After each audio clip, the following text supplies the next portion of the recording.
بسم اللہ الرحمن الرحیم الحمد للہ رب العالمین والصلاة والسلام علی سید الانبیاء والمرسلین سیدنا و نبینا و مولانا محمد وعلی آلہ واصحابہ اجمعین اما بعد۔ بزرگان محترم، عزیزوں اور بھائیوں،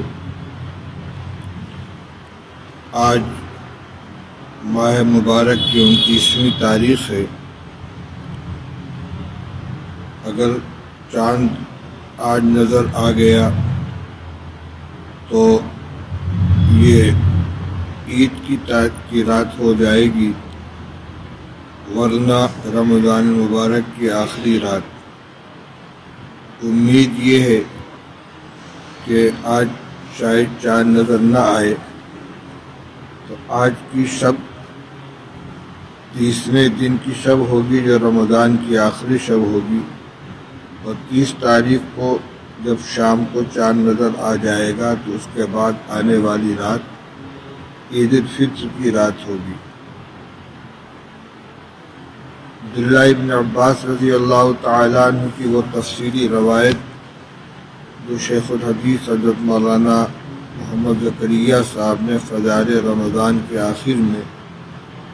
بہقی اور ابن حبان کے حوالے سے نقل فرمائی ہے، اس روایت میں ان دونوں آنے والی راتوں کی بڑی اہمیت بیان کی گئی ہے۔ حدیث میں فرمایا گیا کہ ہر رات میں اللہ تعالیٰ افطار کے وقت 10 لاکھ افراد کی مغفرت فرماتے ہیں، اور آخری رات میں پورے رمضان میں جتنے لوگوں کی مغفرت ہوئی ہے ان سب کے بقدر مغفرت ہوتی ہے۔ یہ رات آج کی ہے، اور عید کا چاند نظر آ جانے کے بعد جو رات ہوگی وہ لیلۃ الجائزہ ہے، یعنی انعام کی رات۔ عام مزاج یہ ہے کہ جو لوگ شب قدر کی تلاش میں شب گزاری کرتے ہیں، رات کو عبادتیں کرتے ہیں، خواہ مسجد کے اندر مقیم ہوں یا اپنے گھروں میں ہوں، 27ویں شب تک تو کچھ اہتمام ہوتا ہے، اور 27ویں شب گزر جانے کے بعد اضمحلال پیدا ہو جاتا ہے۔ حالانکہ ایسا نہیں ہونا چاہیے۔ رسول اللہ صلی اللہ علیہ وسلم جو اعتکاف فرماتے تھے شب قدر کی تلاش کے لیے، وہ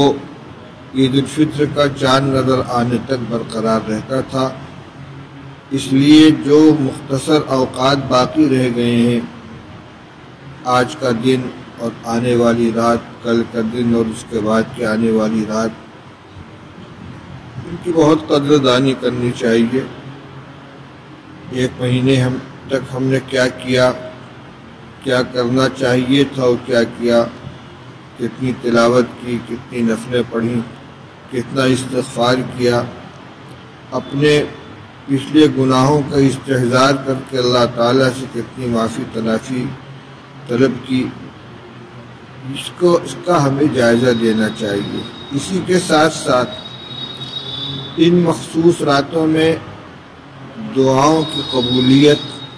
اور مغفرت عامہ کے دائرے میں آنے سے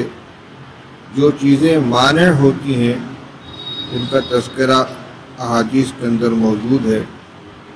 اگر خدا نخواستہ ہم ان میں سے کسی چیز کے اندر مبتلا ہیں تو فوراً اس سے توبہ کر کے اور اس کو ختم کر کے اپنے آپ کو اس دائرے سے نکالنے کی کوشش کرنی چاہیے۔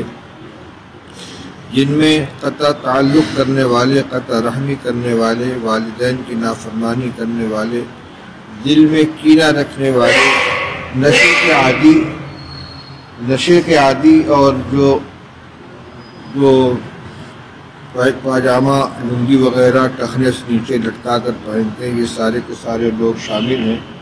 اس لیے اگر ان اعمال میں سے کسی عمل کا ہم شکار ہیں تو اپنے آپ کو اس سے نکالنے کی کوشش کرنی چاہیے، عزم کریں کہ ہم اپنی ان گناہوں کو چھوڑیں گے اور اللہ تعالیٰ کی اس رحمت عامہ میں، مغفرت عامہ میں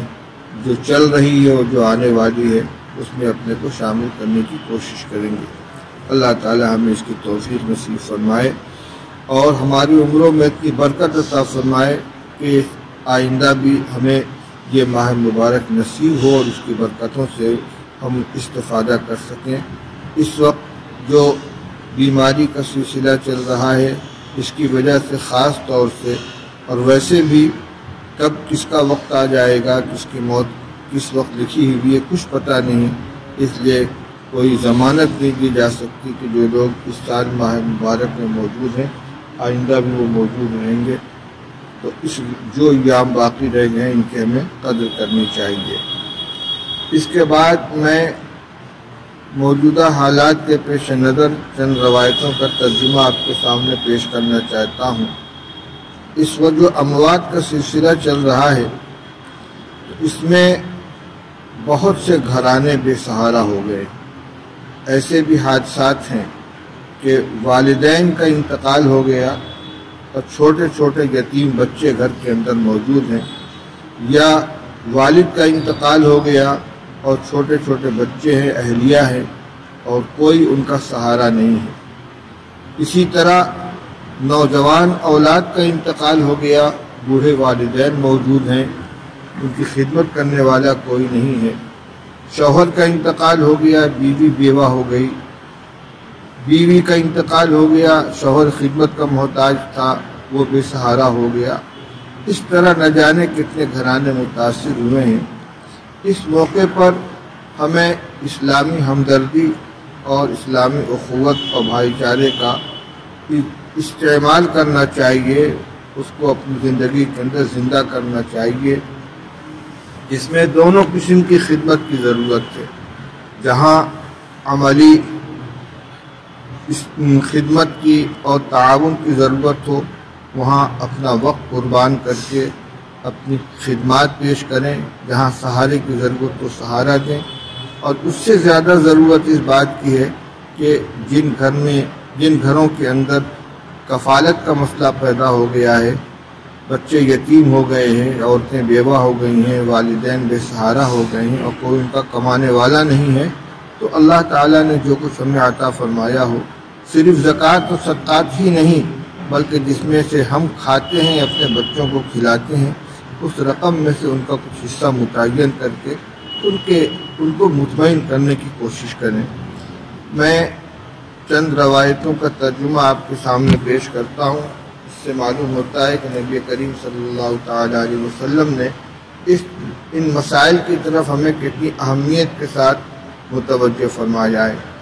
اپنے گھر کے اندر بھی آدمی کو رحم اور شفقت کا مظاہرہ کرنا چاہیے، اور دوسروں کی اولاد کے ساتھ بھی اور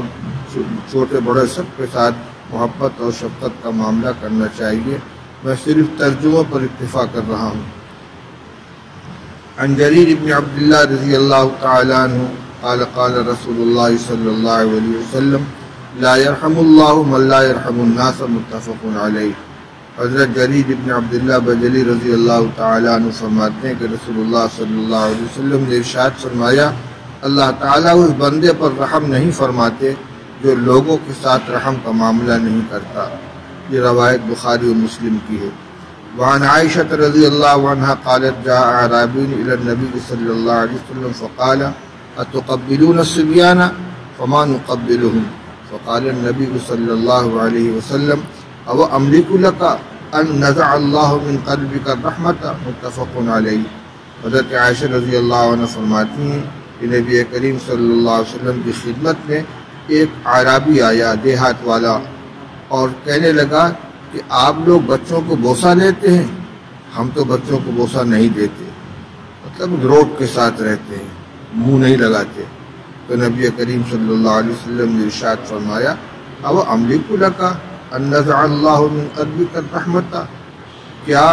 میں تیرے اوپر اس اختیار رکھتا ہوں اس بات کا کہ اللہ تعالیٰ نے تیرے قلب سے شفقت اور رحمت کو نکال دیا ہے؟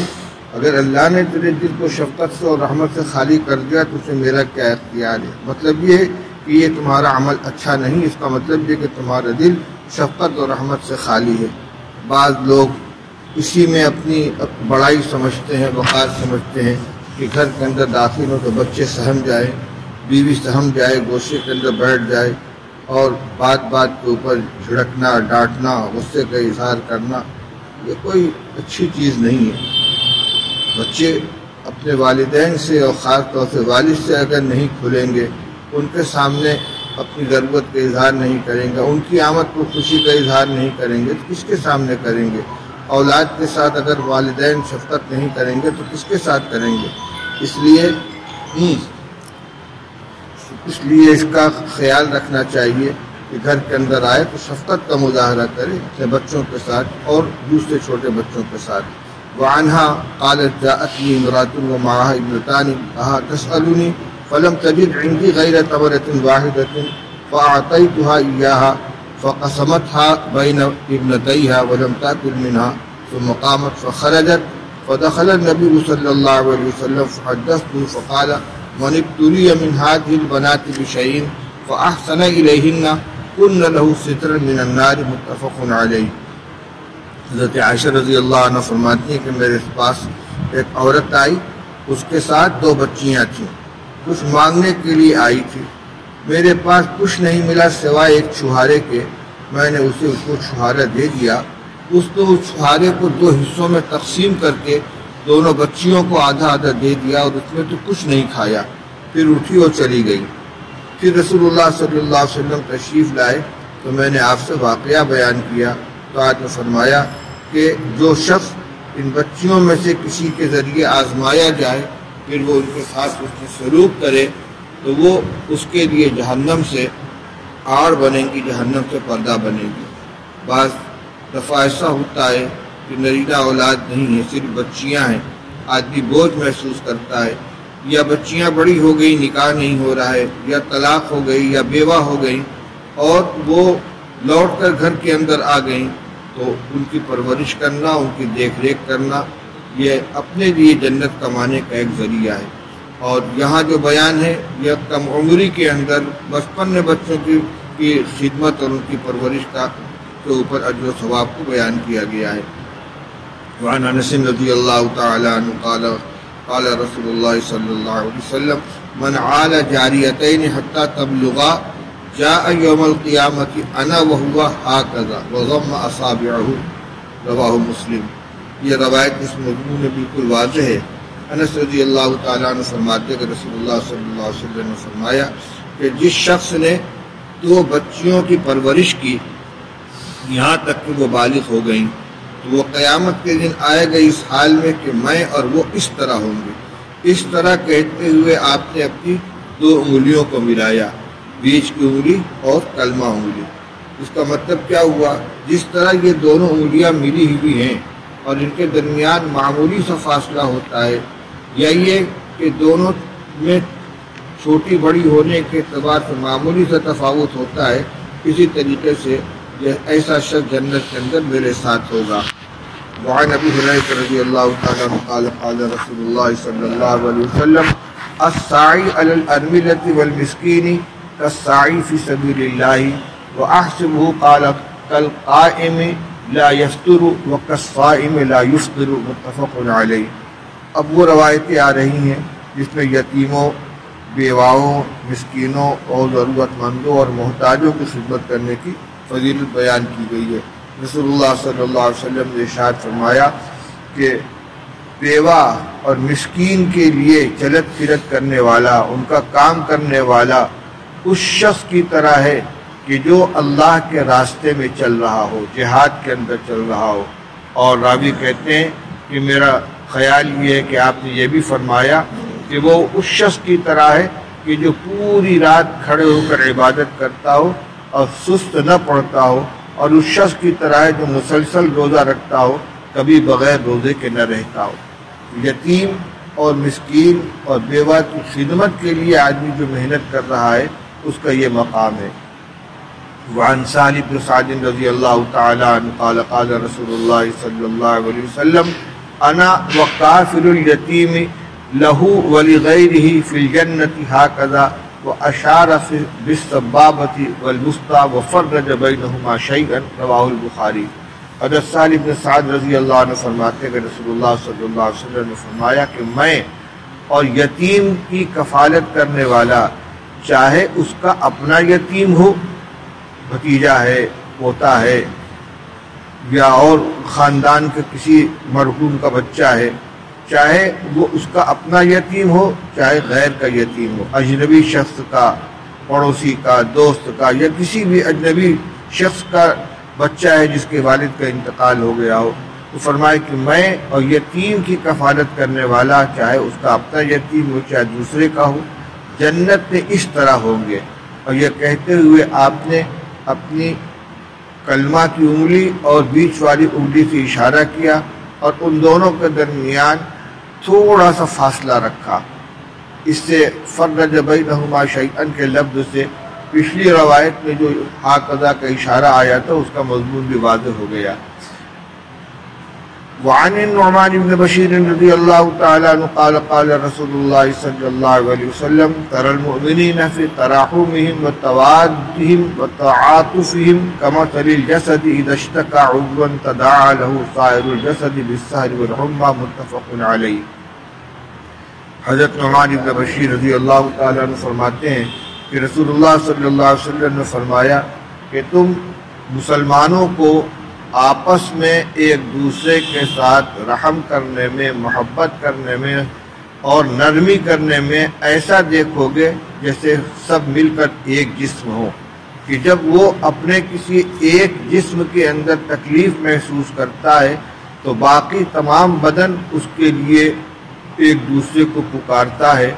اس کا ساتھ دیتا ہے جاگنے میں اور بخار میں۔ مطلب یہ ہے کہ جس طرح انسان کے جسم میں کسی ایک عضو میں تکلیف ہو جائے، آنکھ دکھ رہی ہے، دانت دکھ رہا ہے، یہ تکلیف صرف دانت یا آنکھ میں نہیں رہتی بلکہ اس کی وجہ سے پورا جسم بے چین ہو جاتا ہے، بخار آتا ہے تو پورے جسم کے اوپر پورا جسم تپتا ہے، جاگتا ہے، نیند نہیں آتی تو پورا جسم اس کے اندر مبتلا ہوتا ہے۔ ایسا نہیں کہ دانت جانے اور آنکھ جانے، پورا جسم اس ایک عضو کی بیماری کی وجہ سے اس کا ساتھ دیتا ہے، پریشان ہوتا ہے۔ یہی حال مسلمانوں کا ہے کہ ایک مسلمان اگر کسی پریشانی کے اندر مبتلا ہو جائے تو باقی مسلمان بھی جسم کے دوسرے اعضاء کی طرح اس کا ساتھ دیتے ہیں، اس کی پریشانی کو دور کرنے کی کوشش کرتے ہیں۔ اس میں چاہے وہ ایمان والا پڑوسی ہو، رشتہ دار ہو یا کوئی بھی ہو، ایمان کا رشتہ ہے تو اس کا یہ حق بنتا ہے اور اس کا اسی طریقے سے ساتھ دینا چاہیے جس طرح جسم کے ایک عضو میں تکلیف ہونے سے جسم کے باقی اعضاء اس کا ساتھ دیتے ہیں۔ وعنہ قال قال رسول اللہ صلی اللہ علیہ وسلم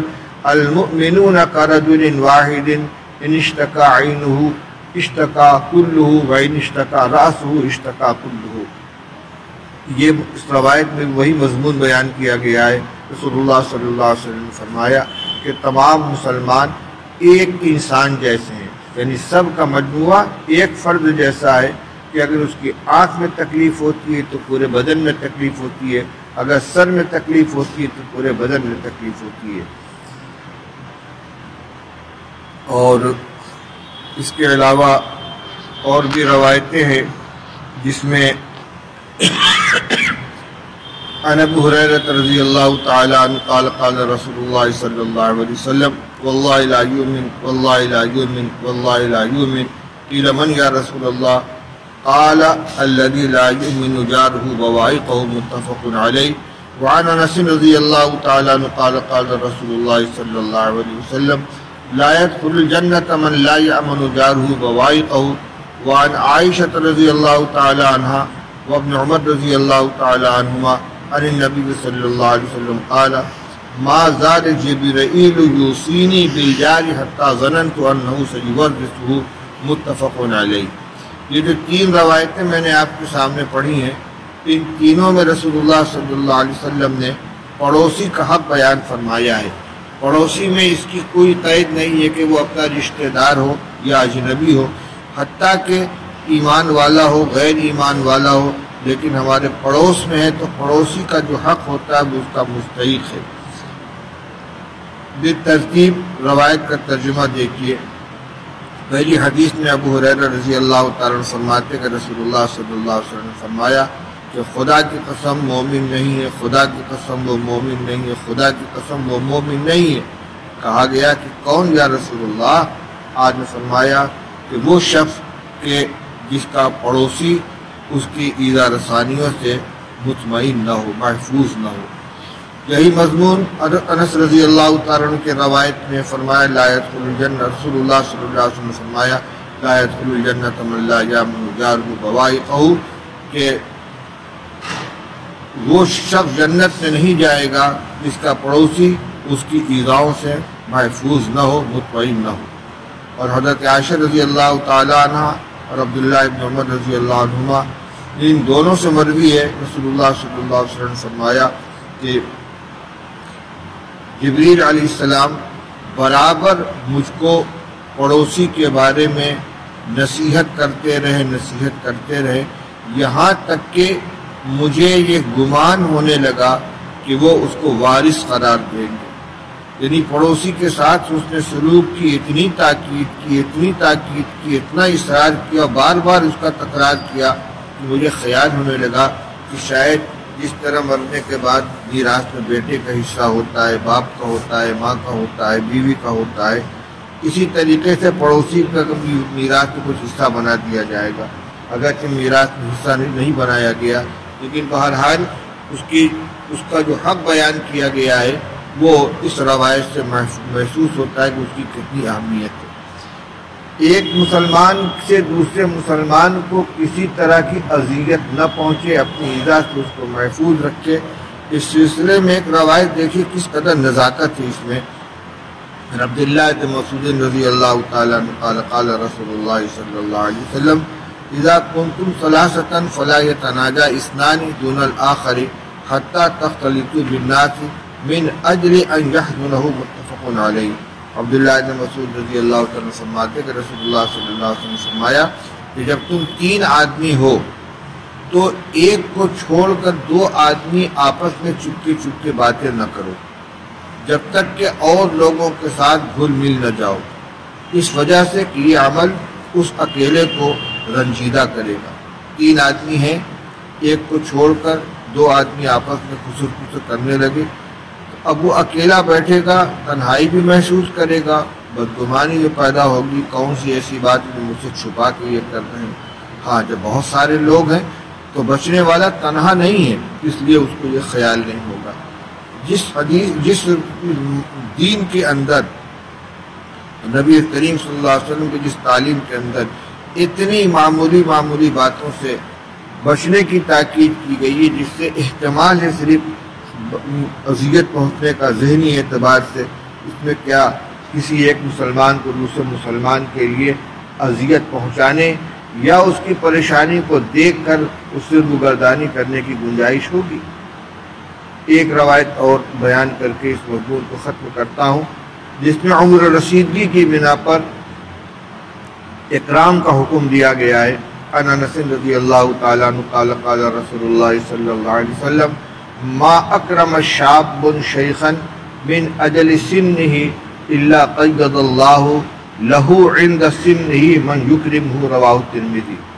حضرت انس رضی اللہ تعالیٰ عنہ فرماتے کہ رسول اللہ صلی اللہ علیہ وسلم نے ارشاد فرمایا کہ جو نوجوان بھی